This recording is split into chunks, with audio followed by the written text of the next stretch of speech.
দাদা, ও দাদা, আরে ও দাদা, हाँ कौन আমিনুর রহমানের জন্য প্রতিবাদ করবেন না? कौन? আমিনুর রহমান ঠাকুরপুকুরের গাড়ি অ্যাক্সিডেন্টে যে মারা গেছে। अच्छा वो ठाकुरपुकुर में जो हुआ। হ্যাঁ। एक बात बताइए, क्या वो मुसलमान होने की वजह से मारा गया?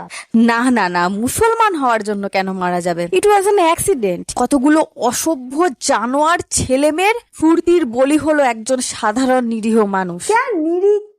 अच्छा जो भी हो सुनिए जनाब, अगर वो अपने मुसलमान होने के वजह से नहीं मारा गया तो हम भी कुछ नहीं कर सकते। ये जो आप देख रहे हैं वो मुसलमानों के लिए है।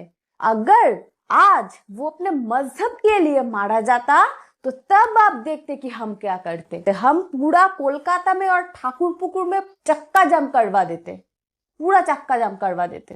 আচ্ছা, মানে নিপীড়িতের পাশে দাঁড়ানোর জন্য কোনো ধর্মীয় ক্রাইম হতে হবে। অথবা পলিটিক্যাল ক্রাইম।